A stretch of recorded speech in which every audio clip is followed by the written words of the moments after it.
اچھا، تقوی آخر ہے کیا، اس کا معنی کیا ہے؟ تو وہ سمجھتے ہیں۔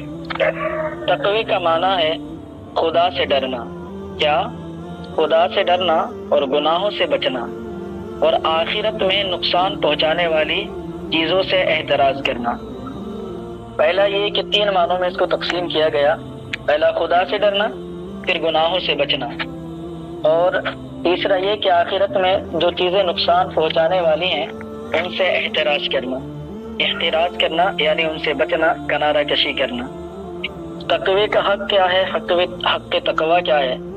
تو اس کا یہ ہے کہ خدا کا ایسا ڈر آپ کے دل میں موجود ہو جو اس کی نافرمانی سے روک دے۔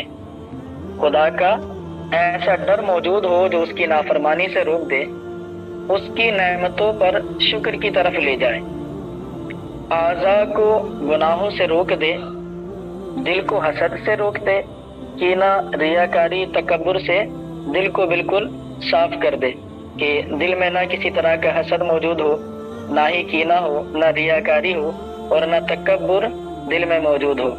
خلوت و جلوت کو پاک کر دے، چاہے آپ تنہائی میں بیٹھے ہوں یا پھر بھری ہوئی محفل میں ہو، وہ پاکیزہ ہو۔ ایسا نہیں ہو کہ تنہائی تو گناہوں سے بھری ہوئی ہے، تنہائی میں خوب گناہ کر رہے ہیں اور لوگوں کے درمیان جب جاتے ہیں تو بہت نیک اور پارسا بن جاتے ہیں، بلکہ ضروری اصل چہرہ آپ کا وہی ہوتا ہے جو آپ کا تنہائی میں آپ کے رب کے ساتھ ہوتا ہے۔ انسان کے کئی چہرے، کئی انداز ہوتے ہیں۔ ایک وہ جب وہ اپنے گھر والوں سے ملتا ہے تو اس کا الگ انداز ہوتا ہے، الگ چہرہ ہوتا ہے۔ ایک عام لوگوں سے ملتا ہے تو اس کا ایک الگ رخ ہوتا ہے، لیکن ایک وہ تنہائی میں اس کا چہرہ ہوتا ہے، اس کا اصل چہرہ وہی ہے جو تنہائی میں اس کے رب کے ساتھ ہے۔ تو ہم سب اپنی تنہائی پر جو ہے نظر رکھیں کہ ہماری تنہائی کس طرح کیسے گزر رہی ہے، بلکہ اس بات کا زیادہ حق ہے کہ ہم لوگوں سے زیادہ رب تبارک و تعالیٰ سے شرم و حیا کریں، کہ جب ہم لوگوں کے درمیان ہوں یا پھر تنہائی میں ہو، ہمیشہ یہ یاد رکھیں کہ اللہ تبارک و تعالیٰ جل شانہ ہمیں دیکھ رہا ہے، اور اسی بنیاد پر کہ ہمارا خالق، ہمارا مالک ہمارے تمام اعمال سے باخبر ہے، تو ہمیشہ اللہ تبارک و تعالیٰ جل شانہ کی نافرمانی سے بچیں۔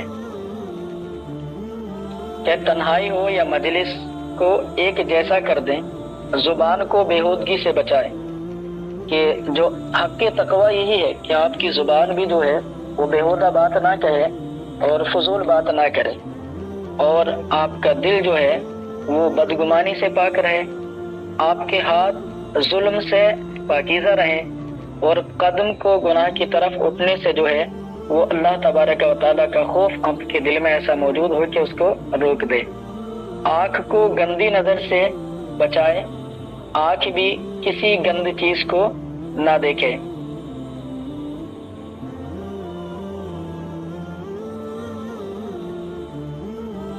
آنکھ بھی کسی گندی چیز کو نہ دیکھے، اللہ تبارک و تعالیٰ کی منع کردہ اشیاء کی طرف نظر نہ اٹھے، اور پیٹ کو حرام لقمے سے روک دے۔ ایسا ڈر آپ کے دل میں اللہ تبارک و تعالیٰ جل شانہ کا موجود ہو کہ نہ پیٹ میں حرام لقمہ جائے، نہ ہی آنکھ برائی کی طرف دیکھے، اور نہ ہی قدم گناہ کی طرف آپ کے بڑھیں، اور نہ ہی آپ کے دل میں کسی طرح کی کوئی بدگمانی موجود ہو، اور نہ ہی زبان پر کوئی بےہودگی ہو۔